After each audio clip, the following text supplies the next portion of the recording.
سب سے اعلیٰ ہمارا نبی، سب سے بالا ہمارا نبی،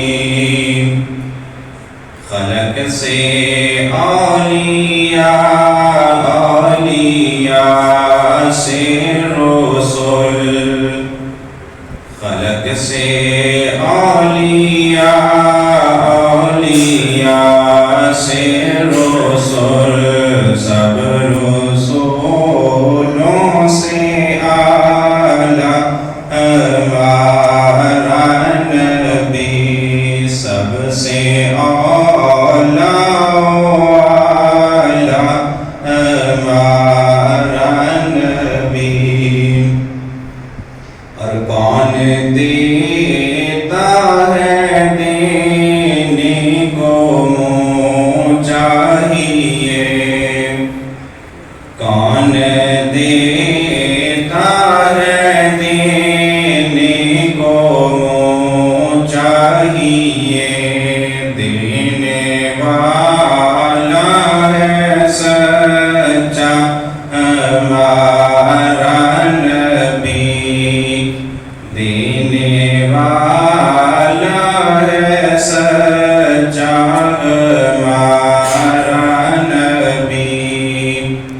کیا خبر کتنے تارے کھیلے چھپ گئے، کیا خبر کتنے تارے کھیلے چھپ گئے، پر نہ ڈوبے نہ ڈوبا ہمارا نبی، سب سے اولیٰ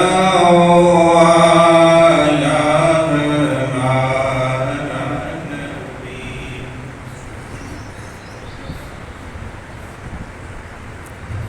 سامعین کرام، بے بیان و کرم ہے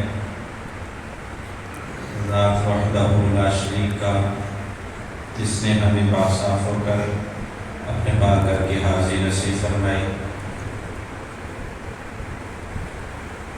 چند ایک مختصر باتیں، میں نے قرآن کریم کی آیت کریمات تلاوت کی۔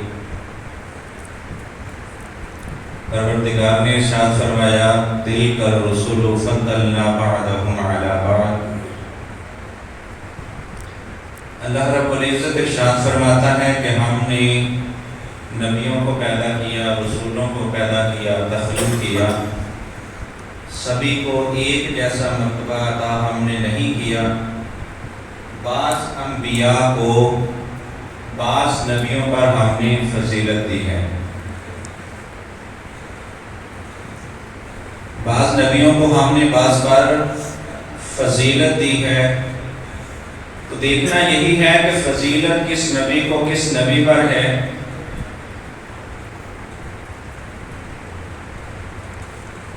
اچھا پنکھا ایکچولا میں اب تک سبھی کی ہو جاتی ہے۔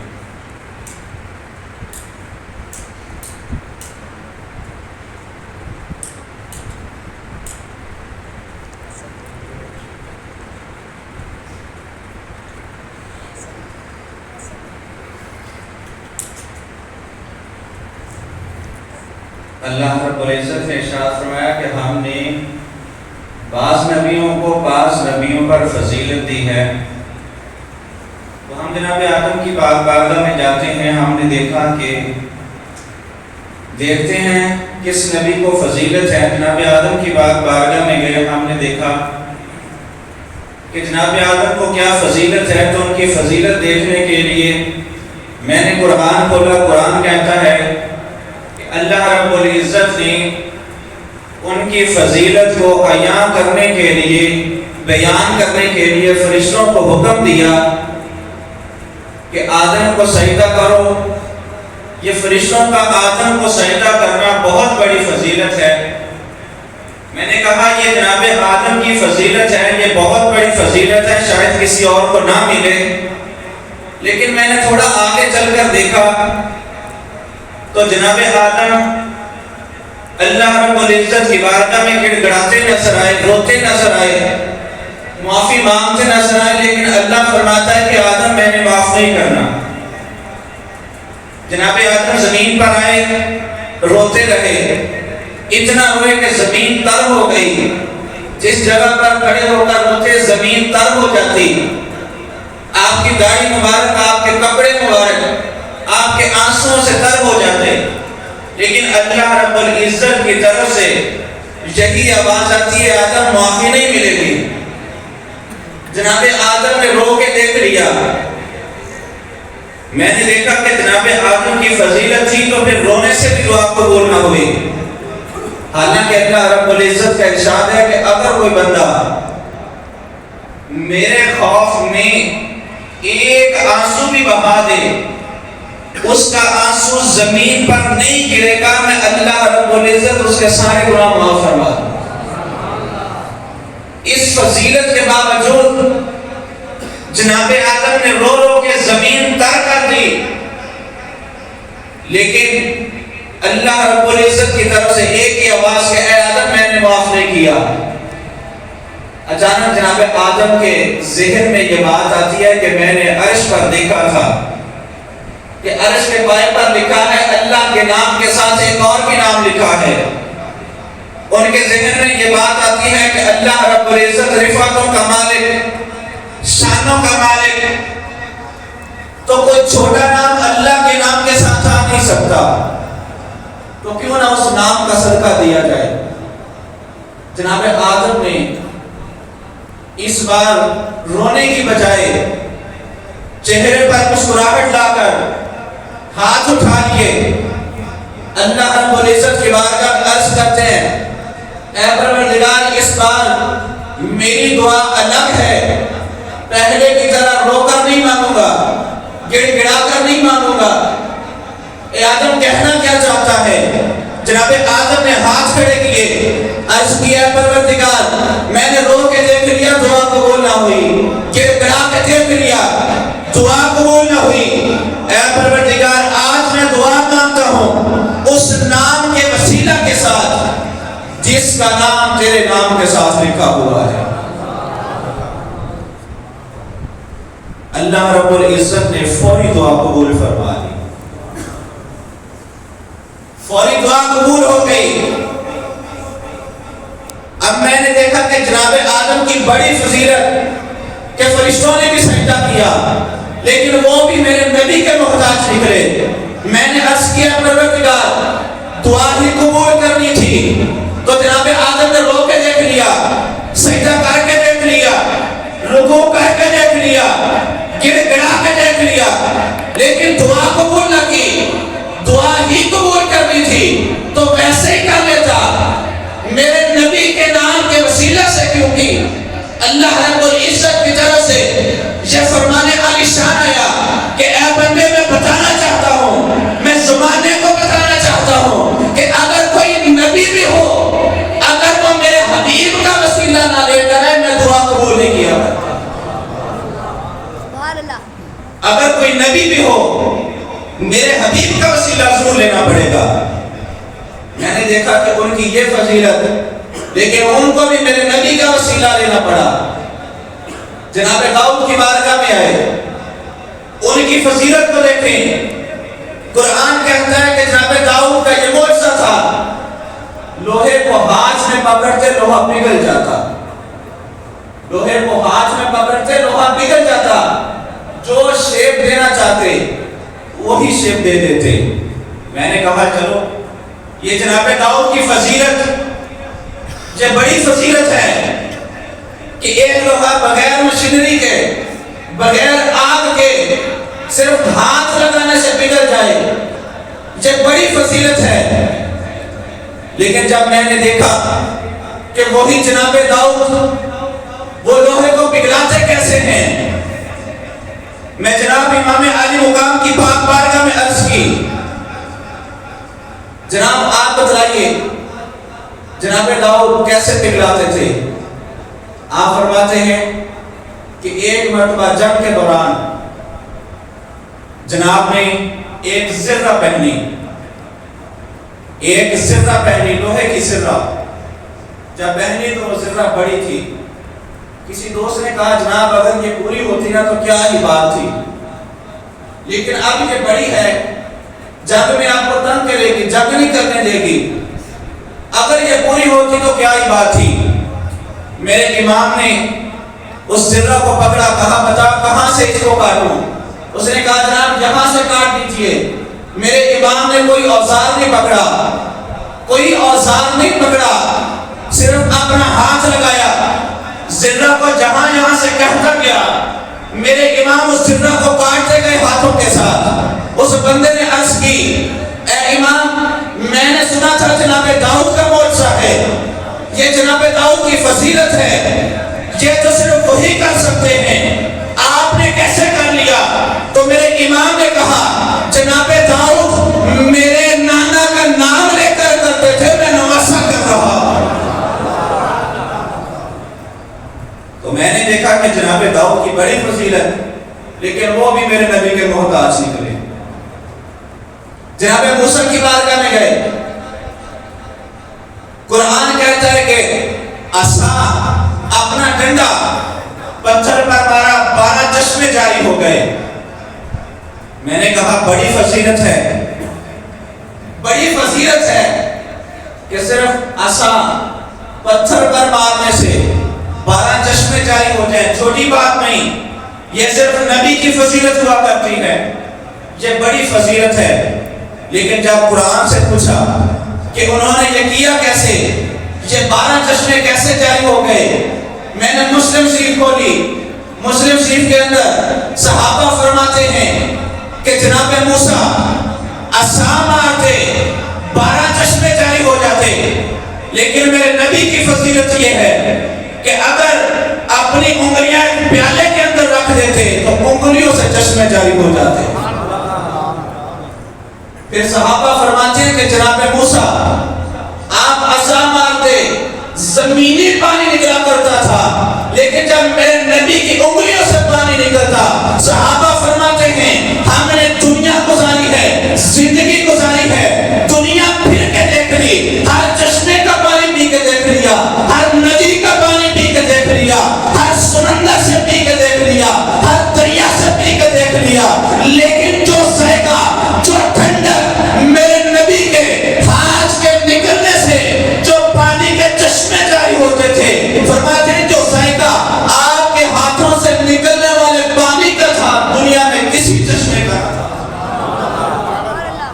صحابہ فرماتے ہیں ایسا پانی تھا کہ وہ دنیا کا نہ تھا، ایسا لگتا ہے کہ جیسے آب کوثر سے آیا ہوا پانی ہے، ایسا لگتا تھا کہ جیسے جنت سے آیا ہوا پانی ہے.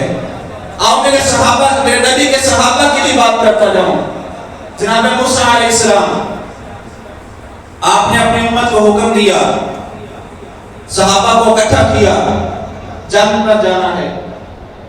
صحابہ جتنے تھے جناب موسیٰ کے اکٹھے ہو گئے ایک جگہ پر. اب کیا ہوا، وہ سامنے دشمن ہے.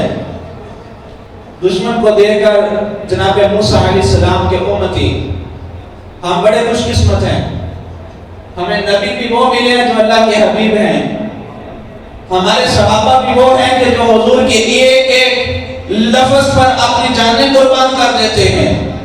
جناب موسیٰ علیہ السلام آپ نے کہا جنگ کرنے کے لیے جانا ہے. چلے گئے، اکٹھے ہو گئے، سامنے دیکھا دشمن کھڑا ہے. نیندیں حرام ہو گئی، کہنے لگے اے موسیٰ ہم نے آپ کو کلمہ ضرور پڑھا ہے، ہم نے آپ کے خدا کا کلمہ ضرور پڑھا ہے، لیکن ہم اپنی جانیں نہیں گوائیں گے، ہم جنگ نہیں کریں گے. ہمارے بچوں کا ہمیں خیال ہے، ہمارے گھر والوں کا ہمیں خیال ہے.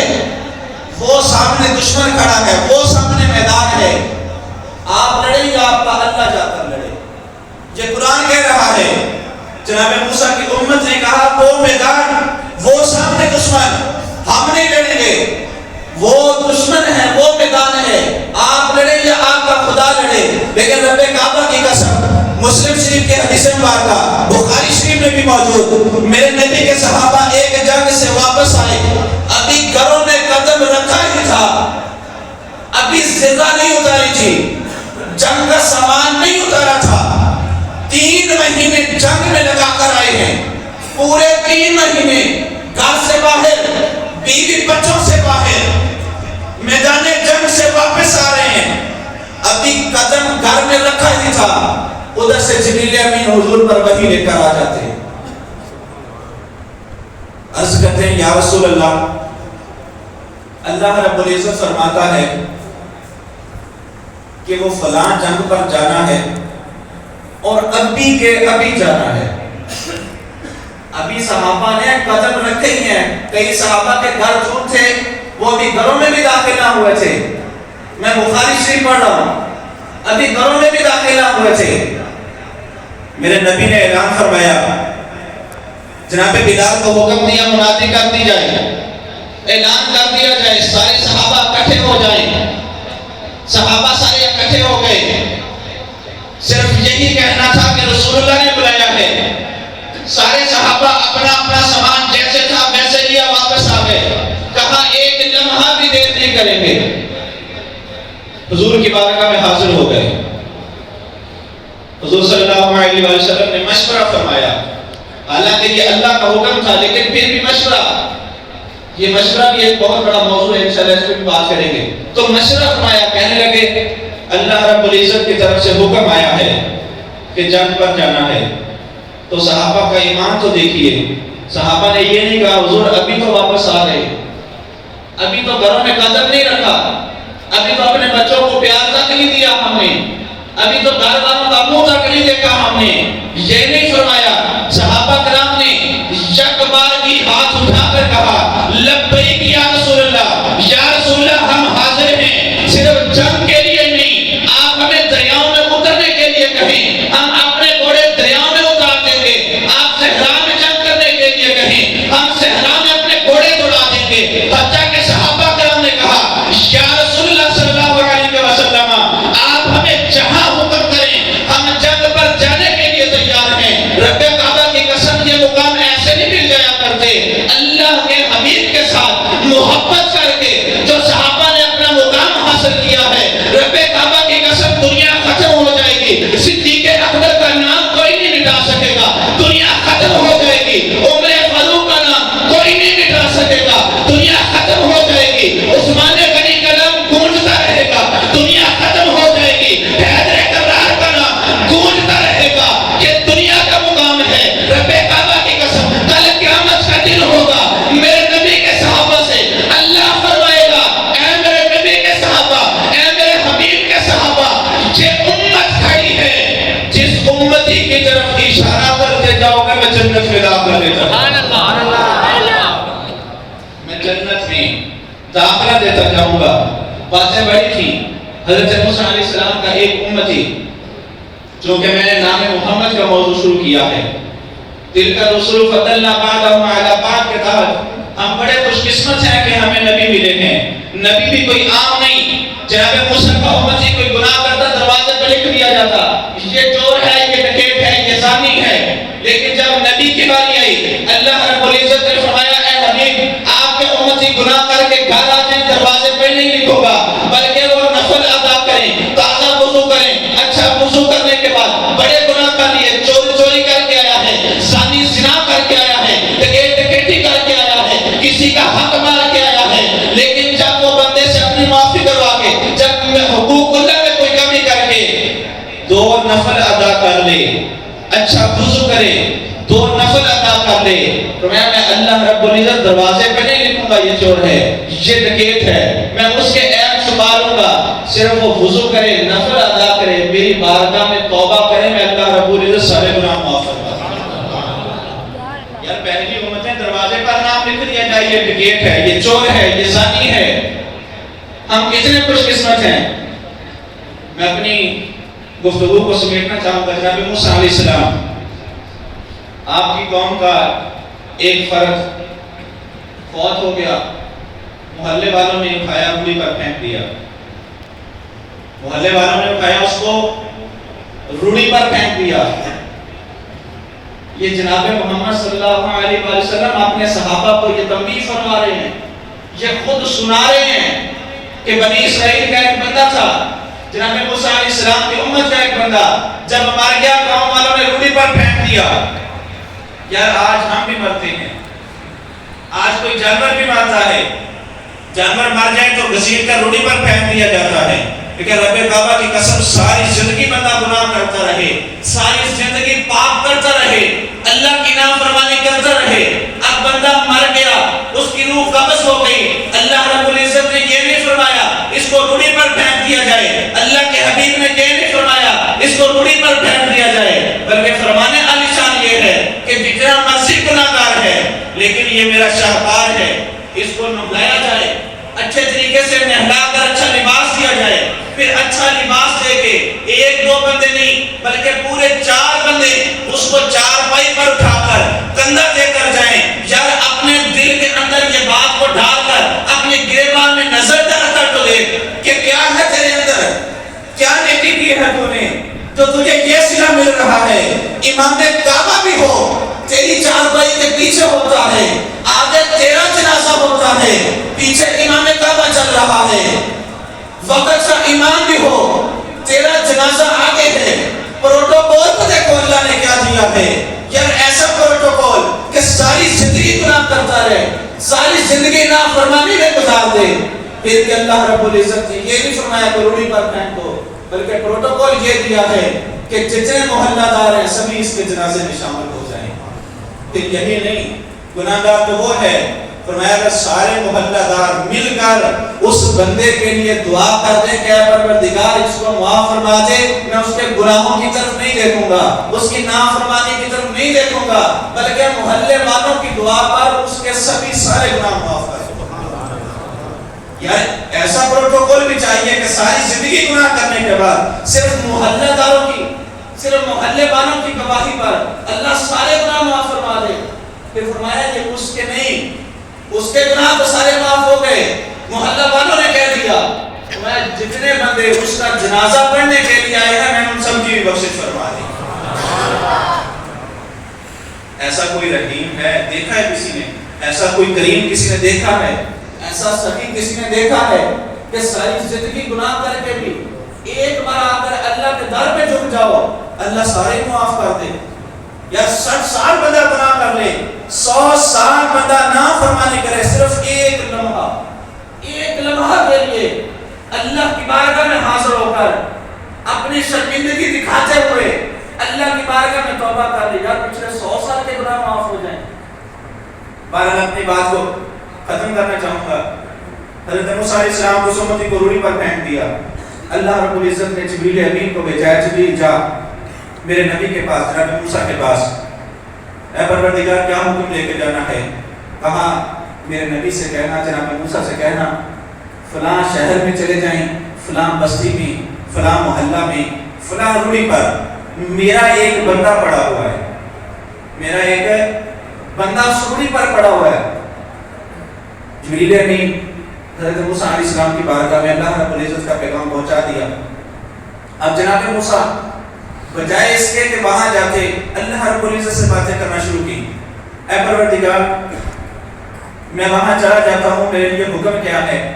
اللہ نے فرمایا کہ اس بندے کو جا کے اٹھانا ہے، اٹھا کے اس کو نہلا کر اچھا لباس دے کر اس کو دفن کرنا ہے۔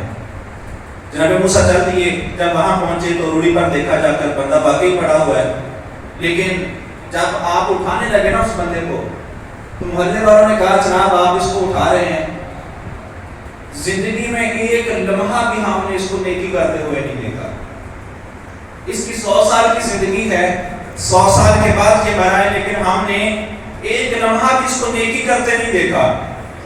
اللہ رب العزت کی نافرمانی کرتا رہے، یہ پوری زندگی اپنی 100 سال کی زندگی اللہ رب العزت کی نافرمانی میں اس نے گزاری ہے۔ ہم اس کو کیوں نہلائیں، کیوں اس کو اچھا لباس دیں، کیوں اس کو دفن کریں جب اللہ کی اس کے فرما برداری کی نہیں؟ ہم نے اس لیے اس کو روڑی پہ پھینکا ہے۔ جناب موسیٰ علیہ السلام پھر جلال والے تھے، جب لوگوں کی باتیں سنی نا تو اللہ رب العزت کی بارگاہ میں وہ ہم کلام ہوئے، کہنے لگے یا اللہ یہ بندے تو کہہ رہے ہیں کہ 100 سال کی زندگی ایک لمحہ بھی اس نے فرما برداری نہیں کی، اور تم کہہ رہے ہیں کہ اس کو نہلا کے اچھا لباس دے کے کفن دے کے اس کو دفن کیا جائے۔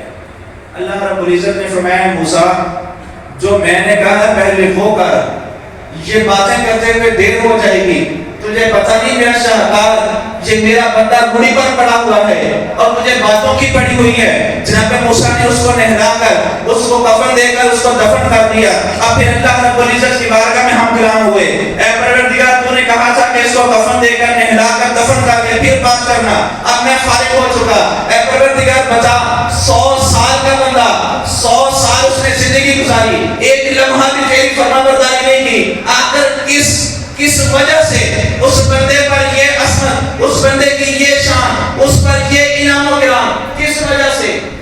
اللہ رب العزت نے فرمایا اے موسیٰ میں تمہیں بتاتا ہوں کہ میں نے اس کے 100 سال کے گناہ کیوں معاف کیے۔ جناب موسیٰ علیہ السلام اللہ رب العزت کی بارگاہ میں تعجب کا اظہار کرتے ہوئے اے پروردگار میں بالکل پوچھنا چاہتا ہوں۔ اللہ رب العزت نے فرمایا موسیٰ